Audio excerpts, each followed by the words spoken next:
김기식 금융감독원장의 청와대가 해외 출장과 관련한 문제를 적법성을 따져달라 이렇게 밝히면서 중앙선관위에 의뢰를 했습니다. 문재인 대통령은 김기식 원장의 의혹이 어느 하나라도 위법이라고 판정되면 사임하게 하겠다는 입장을 밝혔습니다. 김기식 금감원장 논란 최진봉 성공회대 교수, 이종근 데일리안 실장과 분석하겠습니다. 안녕하십니까? 네, 안녕하십니까? 예. 자, 일단 오늘 문재인 대통령이 사실 이번 사건에 대해서 처음으로 이제 입장을 밝혔습니다. 그동안에는 본인의 입장을 밝히진 않았는데 위법이 드러나면 해임토록 하겠다. 이게 어떻게 보면 당연한 얘기인데 위법이 드러나면이라는 조건이 붙고요. 해임토록 하겠다. 그러니까 사임토록 하겠다. 해임은 이제 임명권자가 하는 거니까요. 그건 아니고 본인이 알아서 나가도록 하겠다라는 건데 어느 쪽에 더 방점을 둔 입장이라고 생각합니까? 위법이 드러나면입니까? 아니면 사임 쪽에 방점을 둔 겁니까? 두 가지 일을 말씀하셨어요. 사실은 위법만이 아니라 어느 하나라도 위법이라면 사임, 그리고 위법이 아니더라도 도덕성에서 평균 이하라면 사임, 이 두 가지를 말씀을 하셨습니다. 그런데 이미 검찰은 수사에 들어가지 않았습니까? 그리고 또 선관위의 적법성 여부 유권 해석을 그러니까 의뢰를 했습니다. 예. 이 두 가지 상황에서 말씀하신 것이 사임이냐 아니면 위법이냐 어느 쪽의 방점이라고 한다면 사실은 위법 쪽의 방점이 더 있지 않느냐. 왜냐하면 대통령께서 그리 말씀하시지 않더라도 지금 말씀하시지 않은 그 상황에서 보았을 때 검찰에서 만약에 위법에 대한 상황을 적발했다. 또는 지금 선관위에서 적법하지 않다고 한다면 당연히 사임 아니겠습니까? 이건 대통령이 말씀하지 않아도 우리가 예측 가능한 그런 결과죠. 그런데 우리가 예측 가능한 결과에 대해서 지금 또 말씀을 하신 건 그만큼 그 다음 말씀이 중요한 것 같아요.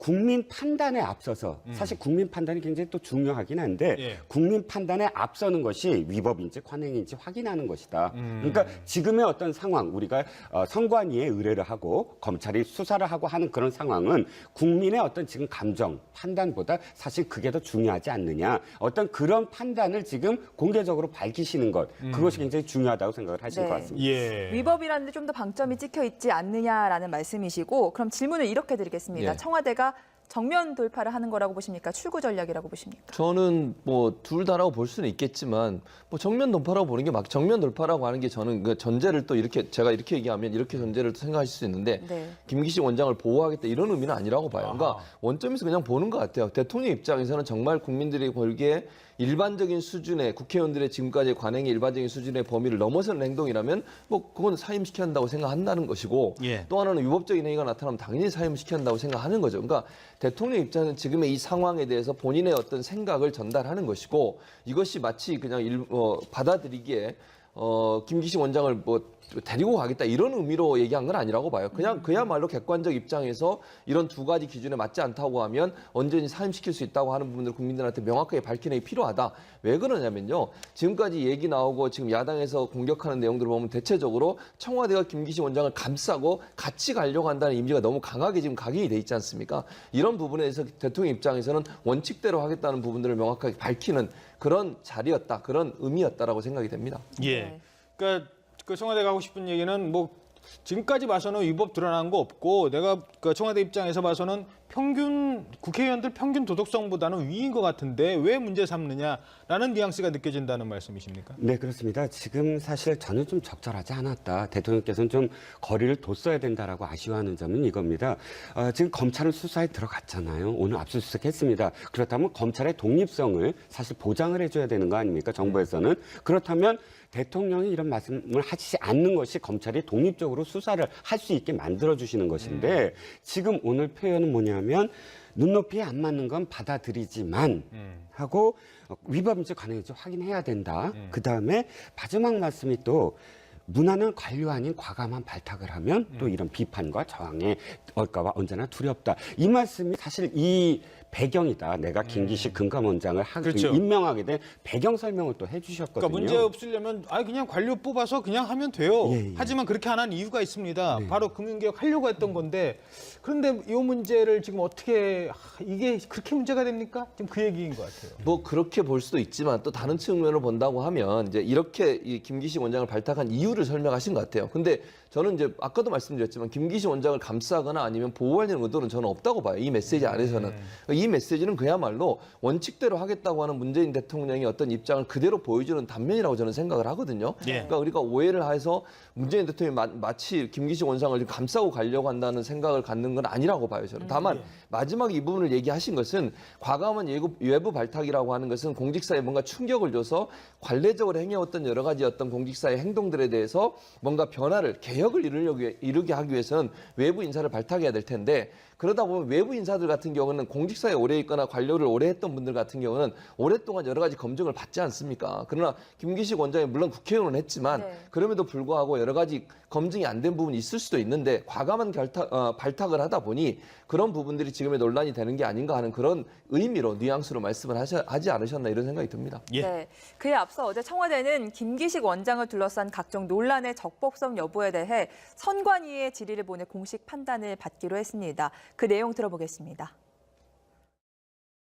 청와대는 조금 전 임종석 비서실장 명의로 중앙선거관리위원회에 질의사항을 보냈습니다.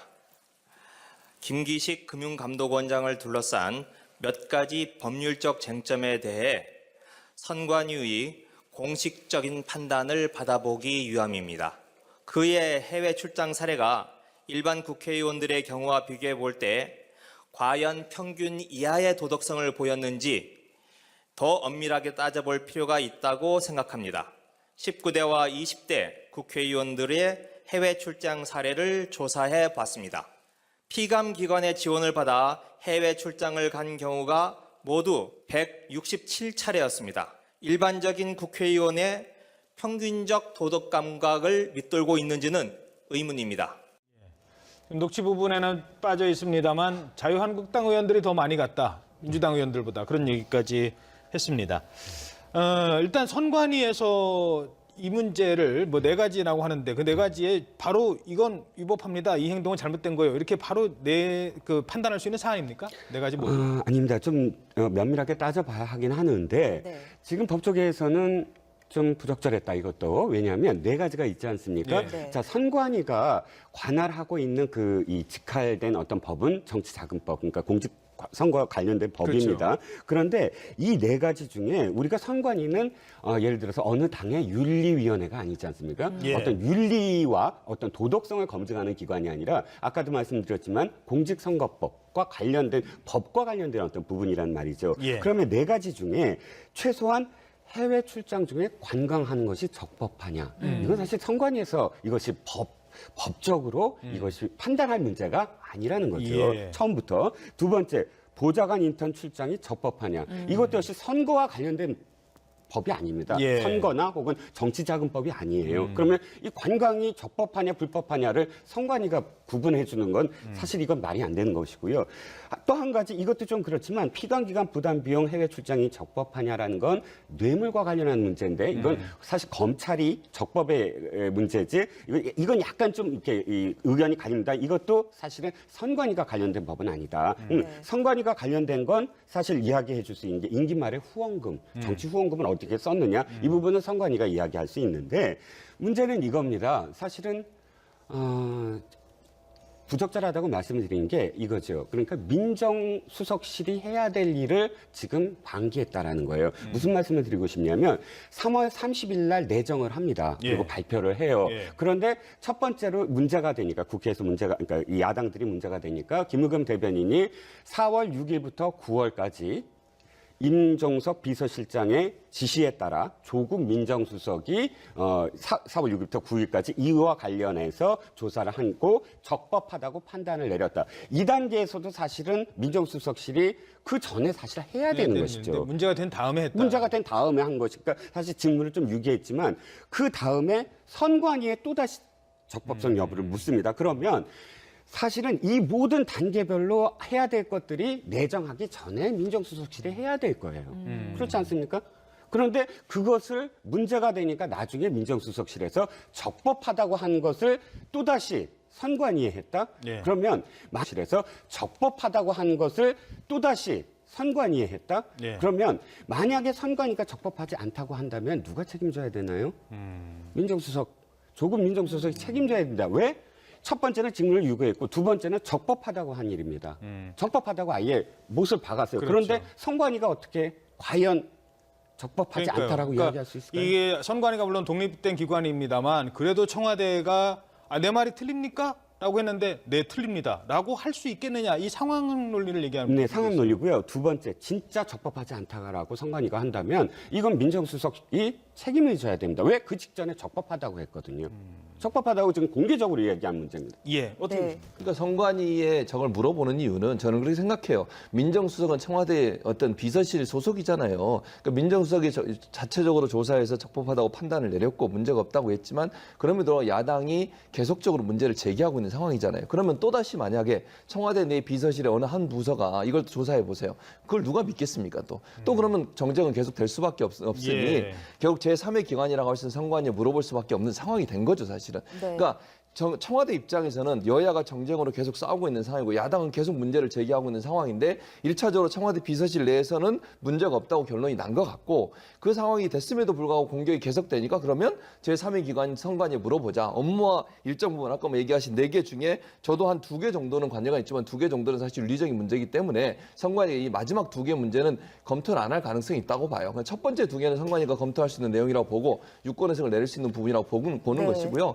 또 선관위가 그래도 다른 부서보다는 국회, 그다음 행정부, 그다음 입법부에서 3명 임명해서 추천해서 임명되는 곳 아니겠습니까? 그런 차원이라고 한다면 그래도 객관적으로 볼 수 있는 제3의 기관이라고 판단이 됐을 가능성이 있어요. 그러니까 지금 청와대 입장에서는 누군가가 이 문제에 대해서 뭐 얘기를 해줘야 되는 상황이 된 거 아니겠습니까? 정치권이 주도권을 잡고서 얘기하는 상황에는 계속 싸울 수밖에 없는 구조니까 그래서 선관위 아마 질의를 한 게 아닌가 이런 생각이 듭니다. 예. 이 고래 싸움 속에 공을 넘겨받는 선관위만 좀 난감해지는 거 아닌지 하는 지적도 나오는데 검찰도 지금 압수수색 진행하면서 본격적인 수사에 들어간 모습입니다. 네. 검찰의 수사와 선관위의 검토는 또 어떤 차이가 있을까요? 지금 고발된 내용이 좀 달라요. 검찰에 고발한 것은 뇌물죄입니다. 그러니까 그 피감기관으로부터 그 출장과 관련된 돈을 또 업무 추진비까지 돈을 받았어요. 직접 그 돈을 갖고 그 출장을 간 것이 뇌물죄에 해당하느냐 안 하느냐에 대한 문제이고 지금 선관위가 지금 중점적으로 바라봐야 되는 게 후원금 기부입니다. 네. 임기 말에 후원금을 퇴직금으로 준 것이 적법하느냐에 대한 문제. 그러니까 이 문제는 선관위와 관련된 설치와 관련 법령 제14조 2항에 따라서 선관위가 이건 해석만 내리는 기관은 아닙니다. 예. 만약에 이것이 위법이라고 적법하지 하면- 않다 그러면 선관위 고발을 해야 돼요. 검찰 고발을 자, 해야 되는군요. 보통은 이게 선관위에 우리가 유권 해석을 내릴 때는 앞으로 정치에 이제 나설 사람들 또는 선거에 관련돼서 이러이러한 행위를 하면 이게 적법합니까? 라고 물을 수가 있어요. 이건 유권 해석인데 정치인의 지나간 행위가 있습니다. 그래서 이 행위가 적법하지 않다는 것을 선관위가 판단한다면 선관위는 고발의 주체가 될 수 있어요. 그럼 선관위는 고발까지 해야 되는 문제입니다. 과거 김기식 의원 주장에 의하면 이런 그 정치자금 그러니까 후원금 들어와서 남은 거를 뭐 도전 미래연구소에다가 네. 이게 후원금 내는 거를 미리 물어봤다. 네, 봤는데 그랬었죠. 큰 문제 없어서 낸 거다 이렇게 주장하고 있잖아요. 그렇죠. 그렇게 주장을 했는데 사실 그 부분에 대해서 또 야당이 반론을 냈어요. 예. 무슨 말이냐면 이제 선관위에서 답변을 받은 내용을 보면 관례적으로 기부를 했던 금액들 있지 않습니까? 예를 예. 들면 지금 김기식 원장 같은 경우에는 한 달에 20만 원씩인가를 기부를 한 걸로 지금 조사 결과가 나왔어요. 그러니까 매달 20만 원씩 주기적으로 냈는데 이제 선관위에서 질의를 했는데 답변이 온 내용을 보면 20만 원씩 그렇게 그러니까 예를 들면 주기적으로 같은 금액을 내는 건 문제가 없다. 네. 그러나 그것을 넘어서서 특별회비. 특별히 돈을 더 내는 것은 문제가 될 수 있다라고 받았다는 거예요. 그런데도 또 돈을 냈다고 지금 야당이 그 공격을 하고 있는 김기식 상황이거든요. 의원은 그때 이제 본인이 자의적 해석을 한 거죠. 그렇죠, 나는 출마할 그렇게. 거 아니니까. 네, 뭐 그렇게 얘기한 것 같아요. 그러니까 예. 김기식 의원 입장에서는 본인은 이제 출마를 끊었으니까 출마할 생각을 접었으니 이제는 예. 해도 되겠지라고 판단한 것 같은데 그 부분은 이제 선관위가 얘기를 해줘야 될 것 같아요. 이게 만약 선관위와 관련된 법에 의해서 공직선거법상의 문제가 되는지 안 되는지는 선관위가 판단을 내려줘야 될 부분이에요. 왜냐하면 야당 입장에서는 그것도 문제라고 주장하고 있고 김기식 의원은 본인은 불출마를 선언했기 때문에 더 이상 이 법에 저촉을 받지 않는다고 판단해서 그렇게 했다고 하니까 그 부분은 아마 선관위에서 어떤 게 맞는지를 해석을 해줄 필요가 있다고 생각이 됩니다. 그런데 바른미래당에서는 지금 선관위의 질의를 하는 것 자체가 선관위의 정치적 중립성을 훼손하는 일이다라는 주장을 펴고 있거든요. 뭐 그렇게 주장을 하는 부분에 대해서는 저는 사실은 거기까지는 좀 너무 확대해서 지금 반응을 하시는 게 아니냐. 왜냐하면 자, 공직선거법과 관련해서 사실 그 누구도 이것이 맞느냐 안 맞느냐라고 해석을 의뢰할 수 있어요. 그럼 청와대라고 해서 그 공직선거법과 관련된 이 자신과 관련된 어떤 상황이 닥쳤을 때 어디에 물어봅니까? 그럼 선관위에 물어보는 건 사실 예. 그건 지나친 것이 아닌데 예. 다만 한 가지만 덧붙이면 정말로 이것이 윤리적인 문제까지 합쳐서 선관위에 물어볼 일은 아니었다. 아까 그 네 가지 중에 그렇죠. 뭐 그런 부분이 있습니다. 자, 그런 이런 가운데 자유한국당 김성태 원내대표 청와대의 정면 돌파에 강하게 반발하고 있습니다. 네, 사찰 얘기까지 꺼냈는데 오늘 아침 인터뷰 내용 들어보겠습니다. 저는 한마디로 이 정권이 국민들 지지에 이렇게 취해서 좀 너무 이 국회에서 내는 이 목소리는 그냥 아나무인으로 느끼는 겁니다. 너네들은 지져라. 뭐 우리는 간다 이런 형식인데 제1야당인 자유한국당이 과거의 잘못과 오류 많은 국민적 지탄도 받았습니다. 저희들도 이제 야당으로서 건전한 국정의 비판과 견제 세력으로서 내는 목소리에 대해서 이걸 한마디로 좀 고깝게 여기고 그런다고 해서 어제 한 행위가 뭡니까? 국회의원 한마디로 김기식처럼 니들도 똑같은 사람이니까 니네들 언애교 활동한 거 전수조사 이거 사찰입니다. 니네들 사찰했으니까 너들 입 닫고 있든지 그렇지 않으면 니들도 똑같은 놈들이니까 청와대 우리가 니들 검열을 한번 해보겠다. 이거는 국회 헌정유린이고 행정부의 입법부에 대한 사찰입니다. 이거는 헌정 역사상 없던 이 엄청난 지금 오만방자한 청와대 권력에 한마디로 국회에 대한 이런 무시 행위가 일어나는 거예요. 그렇기 때문에 국민 여론이든 야당, 야사당이 그렇게 문제 제기를 해도 청와대는 끔찍도 안 하는 겁니다. 네, 청와대는 김기식 원장만의 일이 아니다라는 입장이고 또 한국당에서는 이거 김기식 구하게 하려고 국회의원 사찰하는 거 아니냐라는 주장을 펴고 있거든요. 저는 국회의원 사찰이라고 생각하지 않습니다. 이게 왜 국회의원 사찰입니까? 저 내용을 보면요. 그리고 뭐 전수조사를 했다고 전수조사한 거 아니고요. 16개 기관. 그렇죠. 16개 기관을 무작위 네. 추출 방식으로 한 것이고요. 민주당의 의원들이 조사한 내용을 청와대가 인용해서 발표를 한 거예요. 일반적으로 그 일반 기자들도요. 그 의원들, 민주당뿐만 아니라 의원들한테 부탁해서 뭐 자료 받아가지고 그걸 가지고 기사 쓰고 이러잖아요. 그걸 사찰이라고 얘기하는 건 저는 바람직하지 않다고 보고요. 그러니까 이거는 이렇게 봐야 될 것 같아요. 청와대 입장에서는 이 발표를 한 이유 중에 하나가 뭐냐면 야당에서 김기식 원장이 외부의 그러니까 뭐 피감 기관이죠. 피감 기관으로 또 돈을 받아서 외유 출장을 간 것 자체를 문제 삼는 거에 대해서 얘기를 하려고 그런 것 같아요. 저는 그렇게 보고요.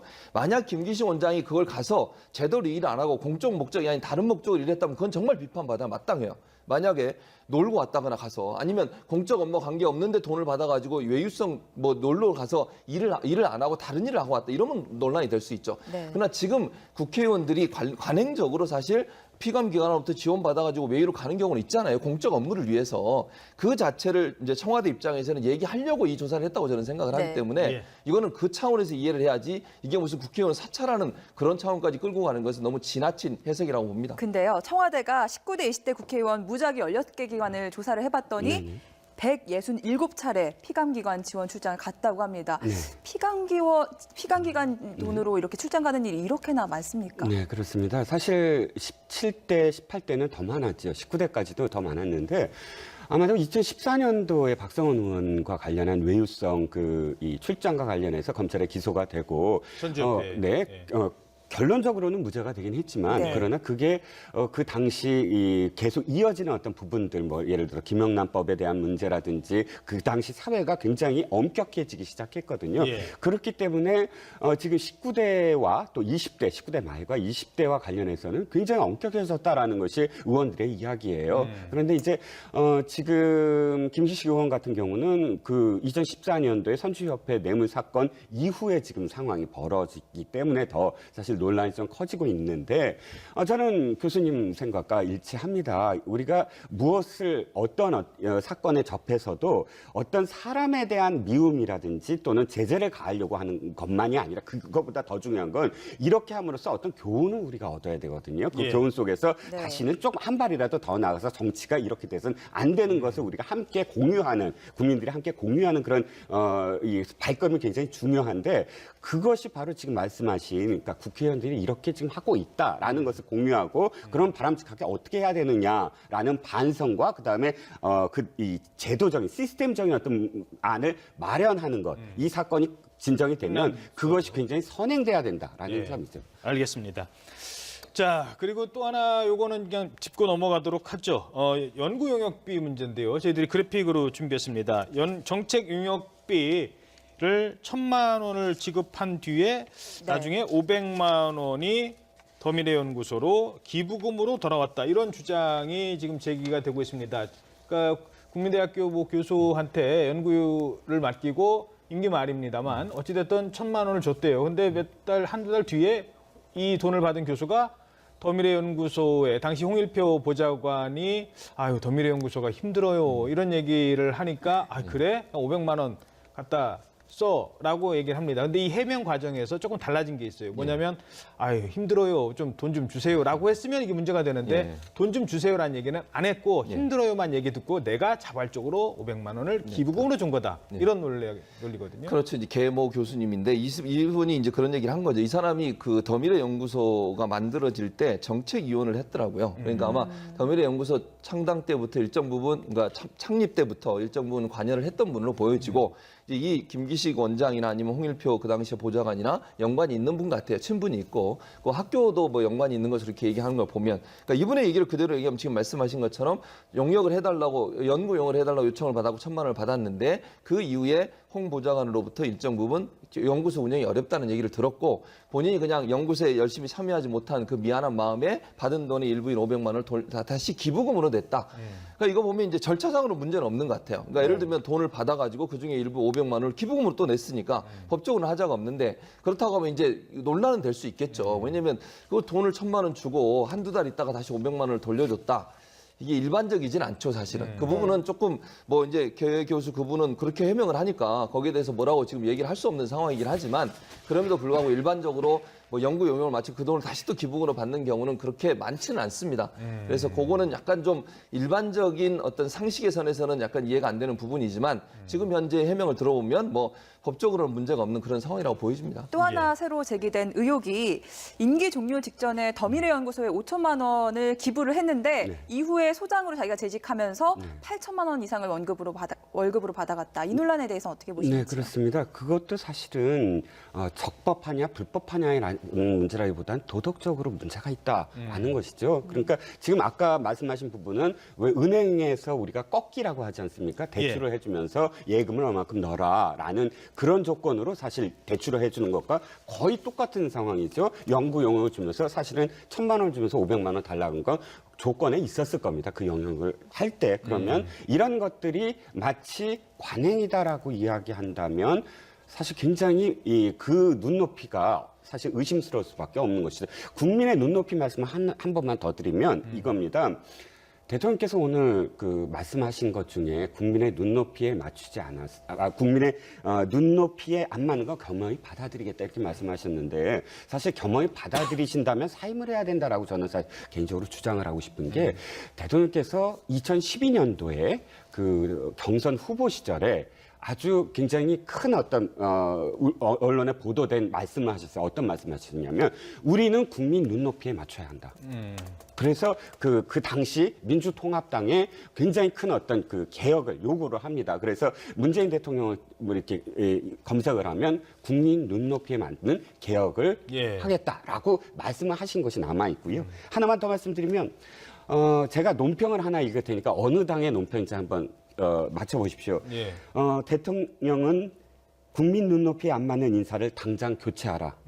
우리 당은 국민 눈높이에 맞춰 치열하게 검증하겠다. 자유한국당 자유한국당 같이 들리시죠? 바로 더불어민주당의 전신 그러니까 민주통합당 2013년도에 박기춘 원내대표가 박 대통령의 인사에 대해서 비판을 하면서 한 대목입니다. 박근혜 전 대통령 인사 예, 박근혜 비판한데요. 전 대통령의 인사에 대해서 그러니까 국민 눈높이에 안 맞는서 이렇게 유감이다라는 말씀을 사실은 청와대도 하고 오늘 대통령도 하고 예. 본인도 얘기했지만 사실 국민 눈높이에 맞추려고 노력하라라고 했던 건 대통령과 또 더불어민주당이었다라는 예. 것이죠. 아까 뭐 대통령 얘기도 있었습니다만 국민들은 왜 이렇게 감싸지라고 얘기를 하고 있습니다만 그 사람이기 때문에 어쩔 수가 없다라는 게 그러니까 국민 개혁을 위해서는 지금 좀 불편하더라도 이거를 넘어가야 된다. 그래야 금융개혁을 이룰 수 있다라는 게 청와대 입장인 것 같습니다. 네. 일단 속보가 하나 들어왔네요. 화재가 난 것 같습니다. 네, 인천 서구 가자정 공단에 큰 불이 났습니다. 현재 대응 3단계가 발령됐는데 대응 3단계는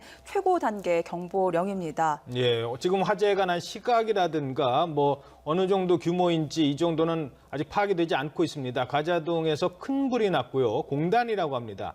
대응 3단계가 발령이 나서 현재 진화 중입니다. 잠시 뒤에 속보 들어오는 대로 전해드리도록 하겠습니다. 네. 자, 이제 김기식 원장 논란은 정치권으로 특히 이 후보들 사이에서 논란이 되고 있습니다. 안철수 후보가요, 오랜만에 들어보는 이름을 얘기했습니다. 바로 우병우 민정수석입니다.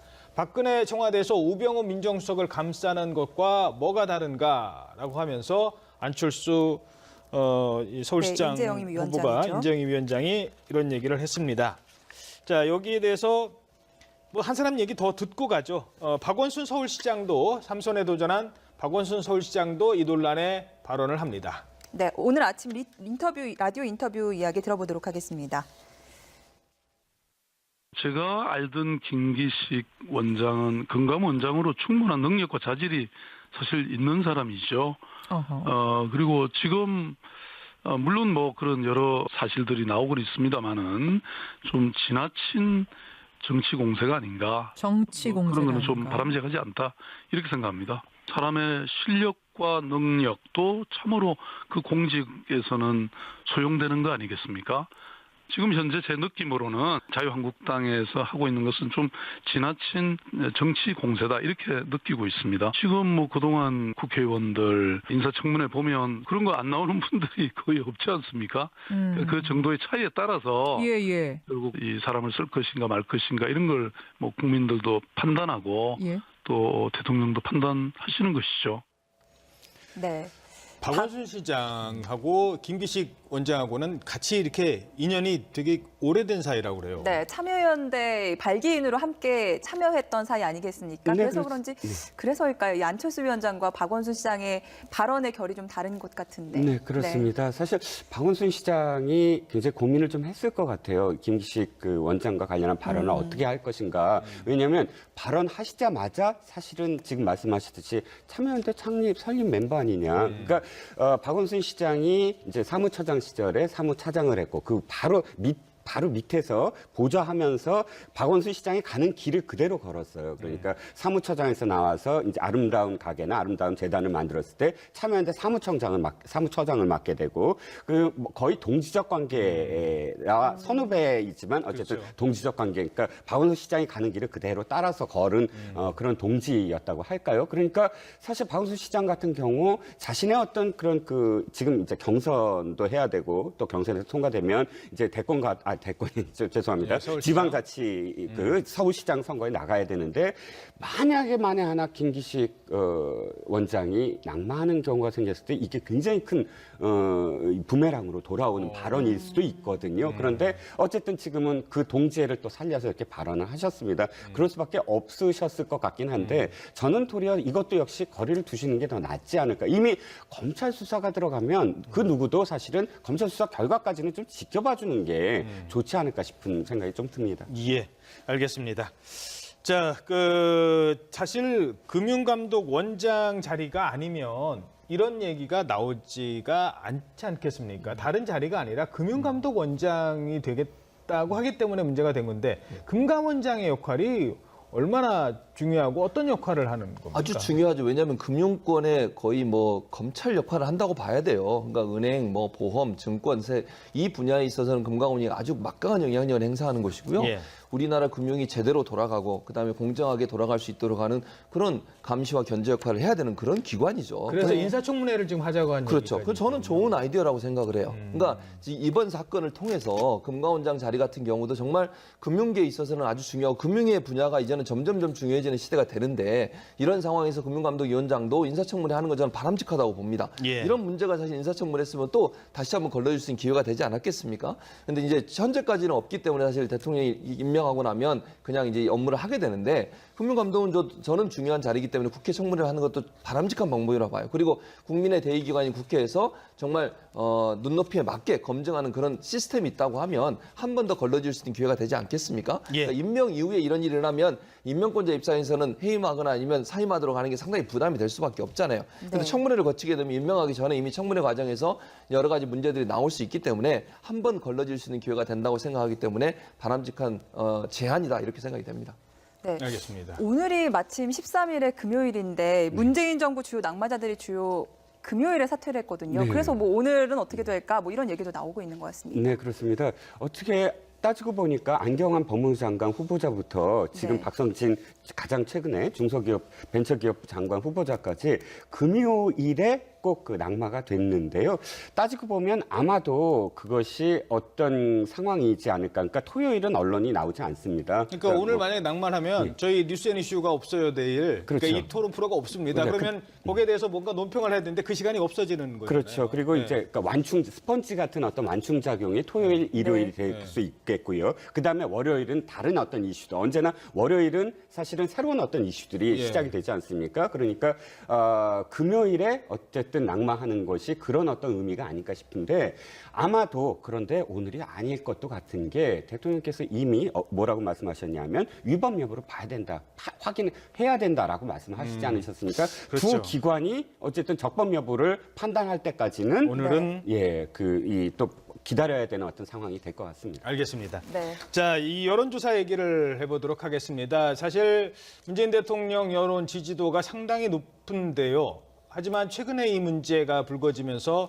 여론조사가 상당히 직무 수행에서 잘하고 있다는 평가가 좀 낮아지고 있습니다. 물론 70%는 넘고 있죠. 그리고 어제도 저희들이 전해드렸습니다만 리얼미터 조사에 의하면은 이 사퇴하는 게 맞다라는 게 50%거든요. 과연 이제 최근에 여론을 청와대도 이거 무시할 수가 없는 거 아닙니까? 선거를 앞두고 이 부분이 제일 고민일 것 같아요. 그렇죠. 고민일 수밖에 없죠. 그러니까 뭐 아직은 뭐 대통령 지지율 자체가 높으니까 그건 뭐 안정적으로 가고 있지만 그럼에도 불구하고 일정 부분 영향을 받은 건 분명한 것 같아요. 그리고 리얼미터 여론조사 결과 보면 사퇴하는 것이 더 맞다고 생각하는 분들이 50% 이상을 차지하고 있으니까 이런 여론의 압박이 당연히 청와대는 있을 수밖에 없고요. 네. 다만 이제 청와대는 그런 여론의 압박 때문에 이게 이제 결국 여론의 압박이라는 건 야당의 공격, 야당의 어떤 문제 제기가 영향을 줘서 이렇게 된 건데 그렇게 일방적으로 밀려가지고 그냥 그런 일이 있을 때마다 이렇게 사퇴를 시켰을 때 과연 그것이 앞으로 국정 수행에 도움이 될 거냐 하는 분야 고민을 할 것 같아요. 그러니까 예. 여론도 생각하지만 또 하나는 국정 동력을 잃을 수 있다고 하는 부담감도 있을 것이고요.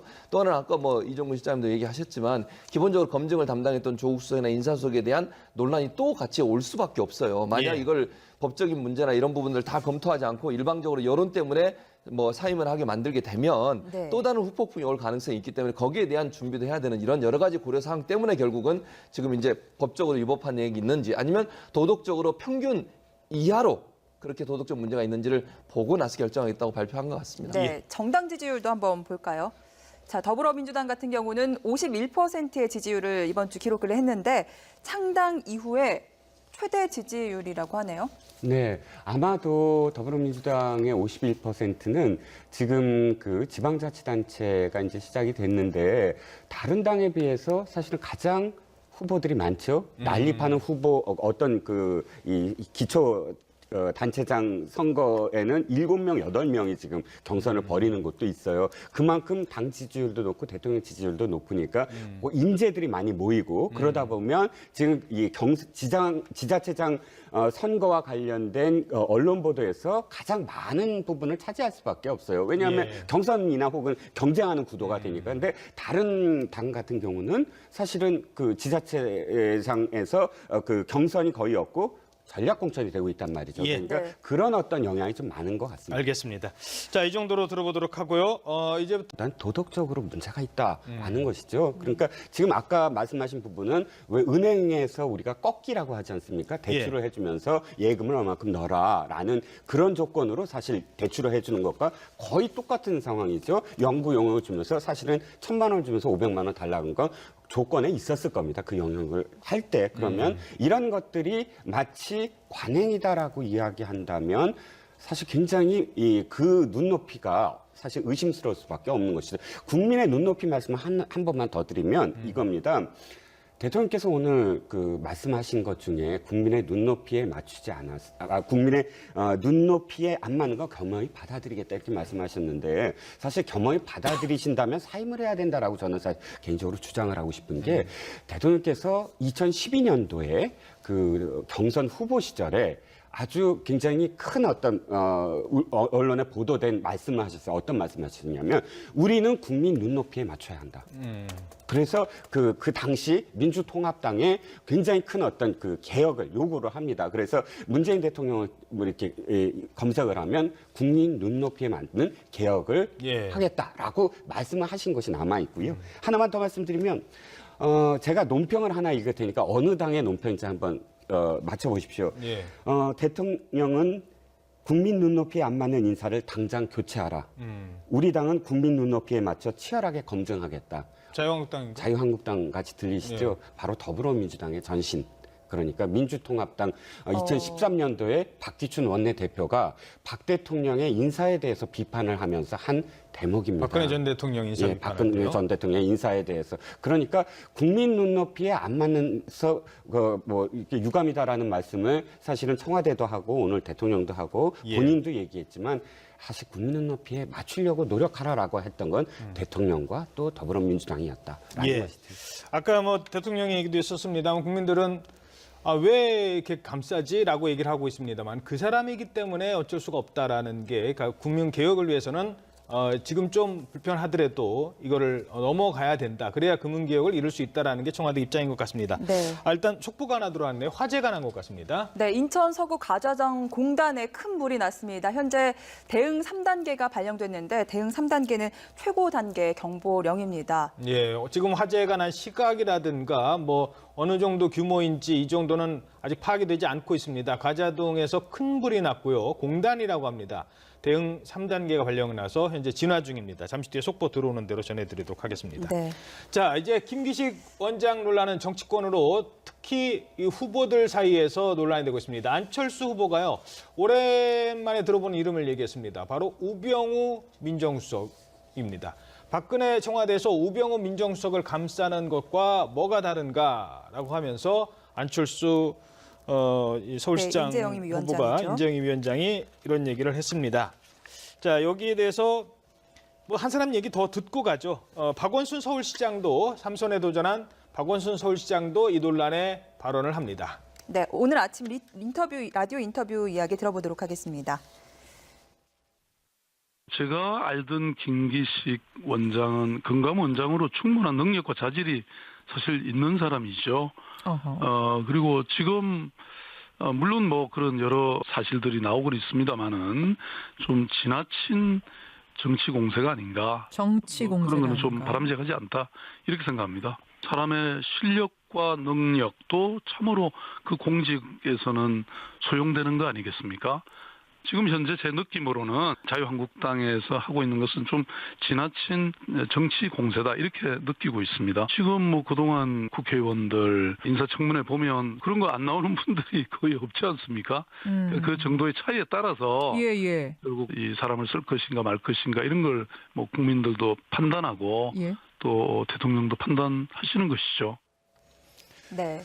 박원순 시장하고 김기식 원장하고는 같이 이렇게 인연이 되게 오래된 사이라고 그래요. 네, 참여연대 발기인으로 함께 참여했던 사이 아니겠습니까? 네, 그래서 그런지 그래서일까요? 이 안철수 위원장과 박원순 시장의 발언의 결이 좀 다른 것 같은데. 네, 그렇습니다. 사실 박원순 시장이 굉장히 고민을 좀 했을 것 같아요. 김기식 그 원장과 관련한 발언을 어떻게 할 것인가. 왜냐하면 발언하시자마자 사실은 지금 말씀하셨듯이 참여연대 창립 설립 멤버 아니냐. 그러니까 박원순 시장이 이제 사무처장 시절에 사무차장을 했고 그 바로 밑에서 보좌하면서 박원순 시장이 가는 길을 그대로 걸었어요. 그러니까 사무처장에서 나와서 이제 아름다운 가게나 아름다운 재단을 만들었을 때 참여연대 사무처장을 맡게 되고 그 거의 동지적 관계와 선후배이지만 어쨌든 그렇죠. 동지적 관계. 그러니까 박원순 시장이 가는 길을 그대로 따라서 걸은 그런 동지였다고 할까요? 그러니까 사실 박원순 시장 같은 경우 자신의 어떤 그런 그 지금 이제 경선도 해야 되고 또 경선에서 통과되면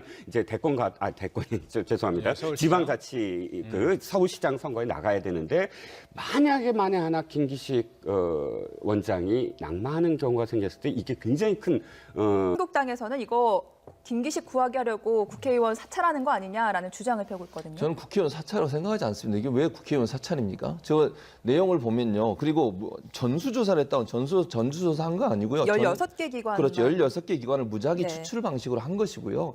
민주당의 의원들이 조사한 내용을 청와대가 인용해서 발표를 한 거예요.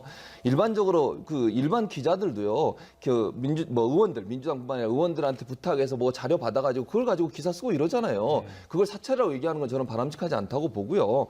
그러니까 이거는 이렇게 봐야 될 것 같아요. 청와대 입장에서는 이 발표를 한 이유 중에 하나가 뭐냐면 야당에서 김기식 원장이 외부의 그러니까 뭐 피감 기관이죠. 피감 기관으로 또 돈을 받아서 외유 출장을 간 것 자체를 문제 삼는 거에 대해서 얘기를 하려고 그런 것 같아요. 저는 네. 그렇게 보고요. 만약 김기식 원장이 그걸 가서 제대로 일 안 하고 공적 목적이 아닌 다른 목적으로 일했다면 그건 정말 비판받아 마땅해요.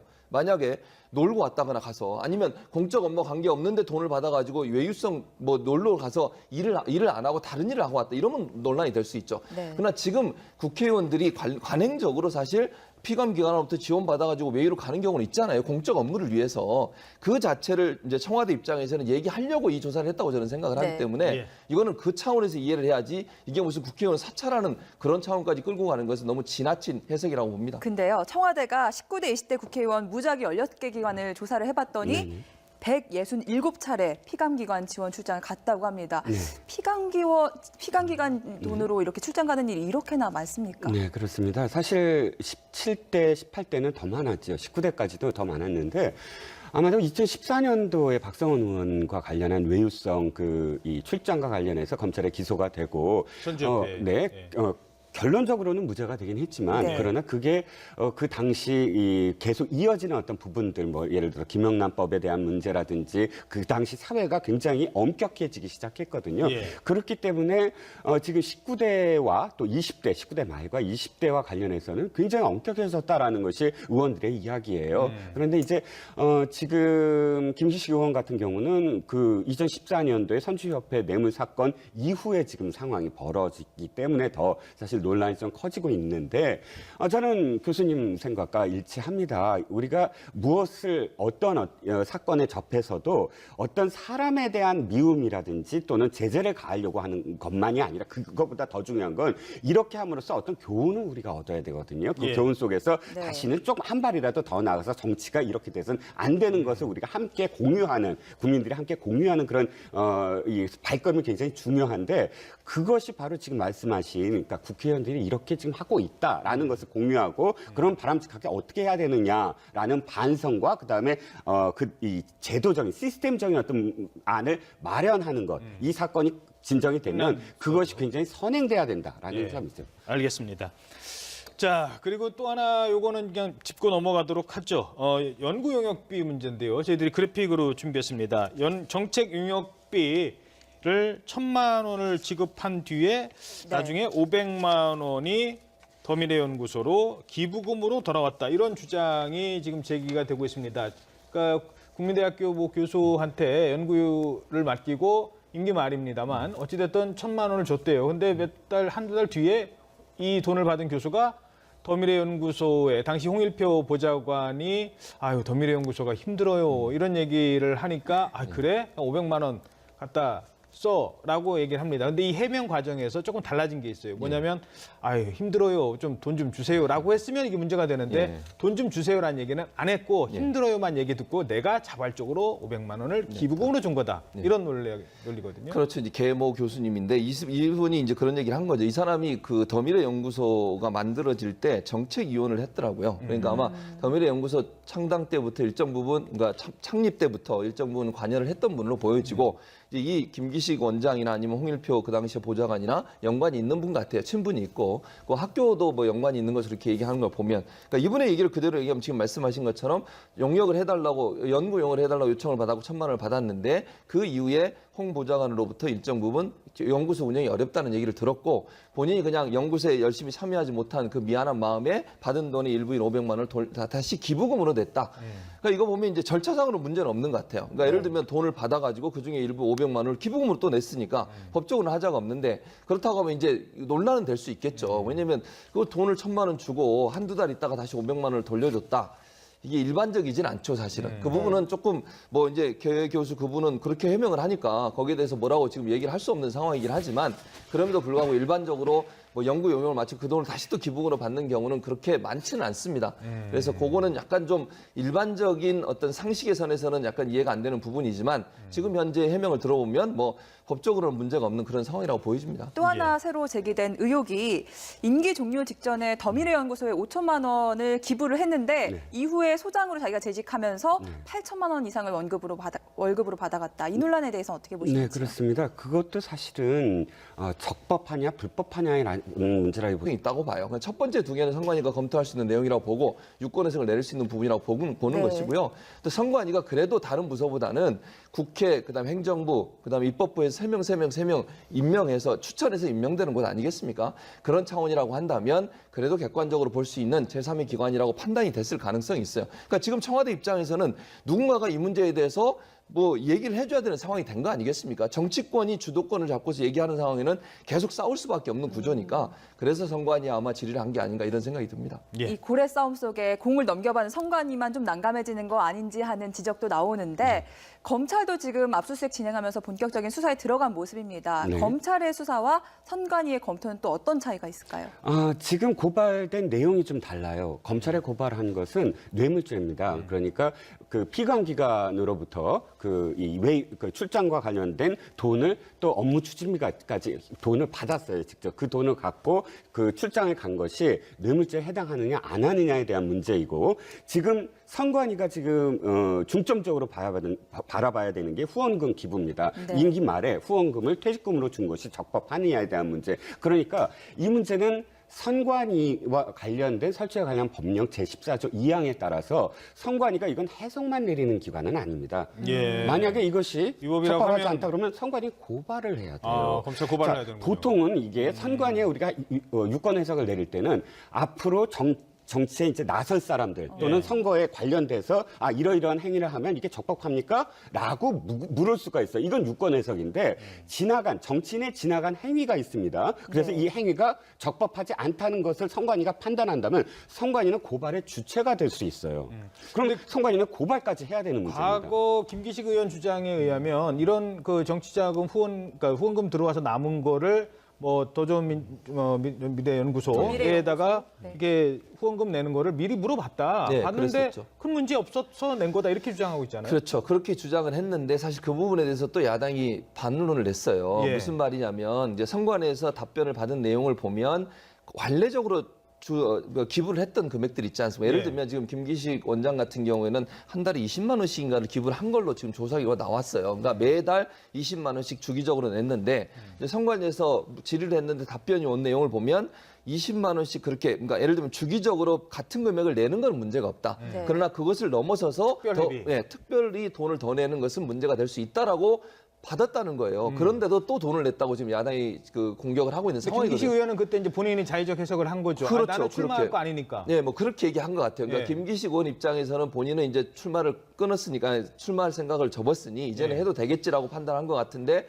그 부분은 이제 선관위가 얘기를 해줘야 될 것 같아요. 이게 만약 선관위와 관련된 법에 의해서 공직선거법상의 문제가 되는지 안 되는지는 선관위가 판단을 내려줘야 할 부분이에요. 왜냐하면 야당 입장에서는 그것도 문제라고 주장하고 있고 김기식 의원은 본인은 불출마를 선언했기 때문에 더 이상 이 법의 저촉을 받지 않는다고 판단해서 그렇게 했다고 하니까 그 부분은 아마 선관위에서 어떤 게 맞는지를 해석을 해줄 필요가 있다고 생각이 됩니다. 그런데 바른미래당에서는 지금 선관위의 질의를 하는 것 자체가 선관위의 정치적 중립성을 훼손하는 일이다라는 주장을 펴고 있거든요.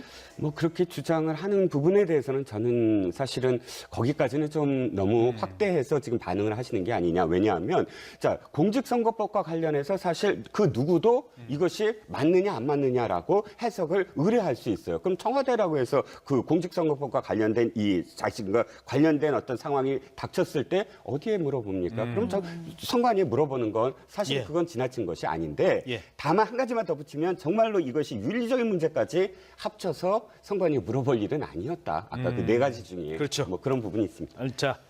자, 그런 이런 가운데 자유한국당 김성태 원내대표 청와대의 정면 돌파에 강하게 반발하고 있습니다. 네, 사찰 얘기까지 꺼냈는데 오늘 아침 인터뷰 내용 들어보겠습니다. 저는 한마디로 이 정권이 국민들 지지에 이렇게 취해서 좀 너무 이 국회에서 내는 이 목소리는 그냥 아나무인으로 느끼는 겁니다. 너네들은 지져라. 뭐 우리는 간다 이런 형식인데 제1야당인 자유한국당이 과거의 잘못과 오류 많은 국민적 지탄도 받았습니다. 저희들도 이제 야당으로서 건전한 국정의 비판과 견제 세력으로서 내는 목소리에 대해서 이걸 한마디로 좀 고깝게 여기고 그런다고 해서 어제 한 행위가 뭡니까? 국회의원 한마디로 김기식처럼 니들도 똑같은 사람이니까 니네들 언외교 활동한 거 전수조사 이거 사찰입니다. 니네들 사찰했으니까 너들 입 닫고 있든지 그렇지 않으면 니들도 똑같은 놈들이니까 청와대 우리가 니들 검열을 한번 해보겠다. 이거는 국회 헌정유린이고 행정부의 입법부에 대한 사찰입니다. 이거는 헌정 역사상 없던 이 엄청난 지금 오만방자한 청와대 권력에 한마디로 국회에 대한 이런 무시 행위가 일어나는 거예요. 그렇기 때문에 국민 여론이든 야당, 야사당이 그렇게 문제 제기를 해도 청와대는 끔찍도 안 하는 겁니다. 네, 청와대는 김기식 원장만의 일이 아니다라는 입장이고 또 김기식 금융감독원장의 청와대가 해외 출장과 관련한 문제를 적법성을 따져달라 이렇게 밝히면서 중앙선관위에 의뢰를 했습니다. 문재인 대통령은 김기식 원장의 의혹이 어느 하나라도 위법이라고 판정되면 사임하게 하겠다는 입장을 밝혔습니다. 김기식 금감원장 논란 최진봉 성공회대 교수, 이종근 데일리안 실장과 분석하겠습니다. 안녕하십니까? 네, 안녕하십니까. 예. 자, 일단 오늘 문재인 대통령이 사실 이번 사건에 대해서 처음으로 이제 입장을 밝혔습니다. 그동안에는 본인의 입장을 밝히진 않았는데 위법이 드러나면 해임토록 하겠다. 이게 어떻게 보면 당연한 얘기인데 위법이 드러나면이라는 조건이 붙고요. 해임토록 하겠다. 그러니까 사임토록 하겠다. 해임은 이제 임명권자가 하는 거니까요. 그건 아니고 본인이 알아서 나가도록 하겠다라는 건데 어느 쪽에 더 방점을 둔 입장이라고 생각합니까? 위법이 드러나면입니까? 아니면 사임 쪽에 방점을 둔 겁니까? 두 가지 일을 말씀하셨어요. 사실은 위법만이 아니라 어느 하나라도 위법이라면 사임, 그리고 위법이 아니더라도 도덕성에서 평균 이하라면 사임, 이 두 가지를 말씀을 하셨습니다. 그런데 이미 지금 검찰은 수사에 들어가지 않았습니까? 그리고 또 선관위의 적법성 여부 유권 해석을 그러니까 의뢰를 했습니다. 이 두 가지 상황에서 말씀하신 것이 사임이냐 아니면 위법이냐 어느 쪽의 방점이라고 한다면 사실은 위법 쪽의 방점이 더 있지 않느냐. 왜냐하면 대통령께서 그리 말씀하시지 않더라도 지금 말씀하시지 않은 그 상황에서 보았을 때 검찰에서 만약에 위법에 대한 상황을 접하했다. 또는 지금 선관위에서 적법하지 않다고 한다면 당연히 사임 아니겠습니까? 이건 대통령이 말씀하지 않아도 우리가 예측 가능한 그런 결과죠. 그런데 우리가 예측 가능한 결과에 대해서 지금 또 말씀을 하신 건 그만큼 그 다음 말씀이 중요한 것 같아요.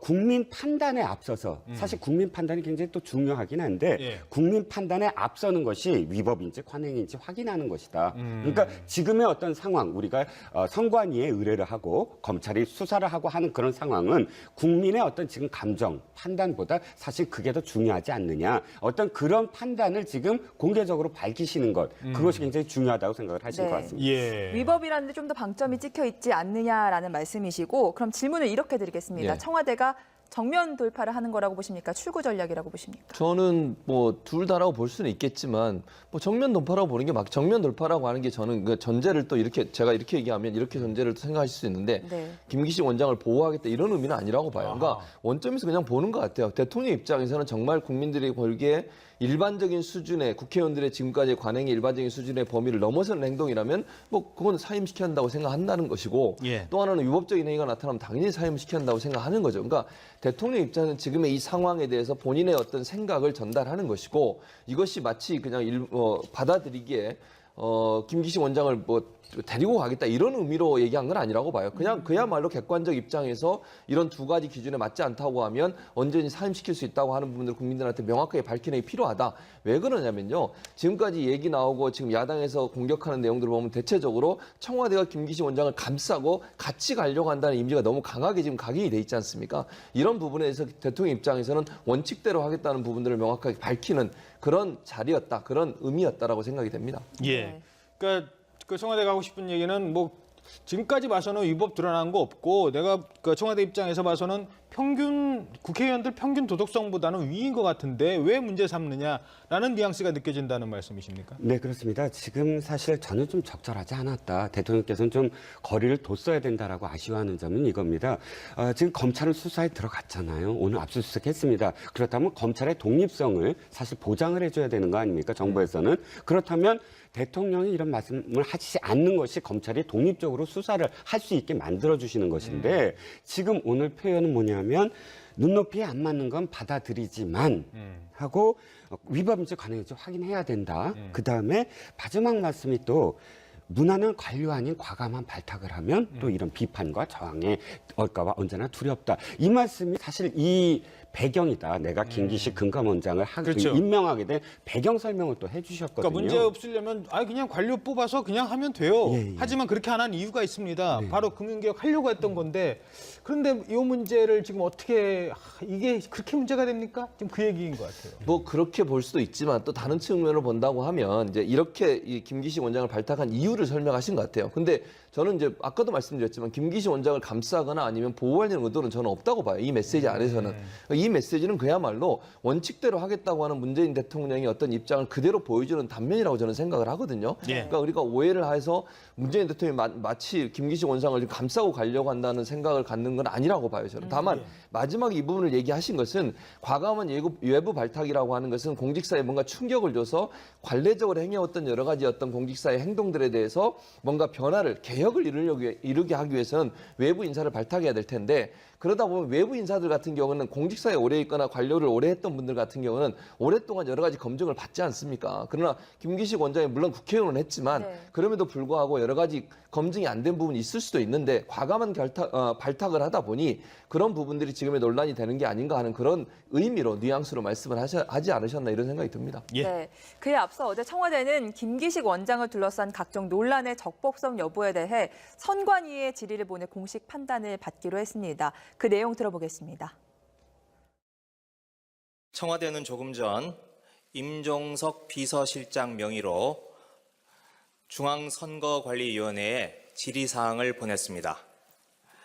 김기식 금융감독원장을 둘러싼 몇 가지 법률적 쟁점에 대해 선관위의 공식적인 판단을 받아보기 위함입니다. 그의 해외 출장 사례가 일반 국회의원들의 경우와 비교해 볼 때 과연 평균 이하의 도덕성을 보였는지 더 엄밀하게 따져볼 필요가 있다고 생각합니다. 19대와 20대 국회의원들의 해외 출장 사례를 조사해 봤습니다. 피감기관의 지원을 받아 해외 출장을 간 경우가 모두 167차례였습니다. 일반적인 국회의원의 평균적 도덕 감각을 밑돌고 있는지는 의문입니다. 녹취 부분에는 빠져 있습니다만 자유한국당 의원들이 더 많이 갔다. 민주당 의원들보다 그런 얘기까지 했습니다.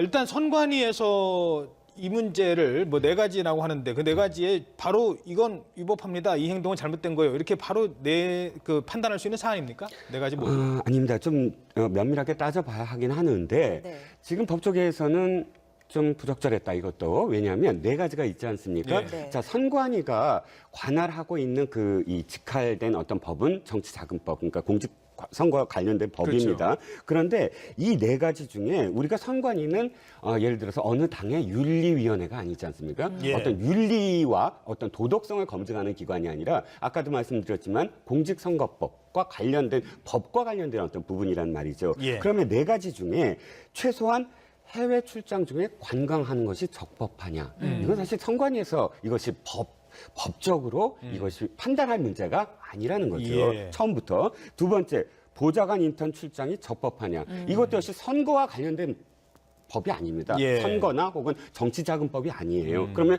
이 관광이 적법하냐 불법하냐를 선관위가 구분해 주는 건 사실 이건 말이 안 되는 것이고요.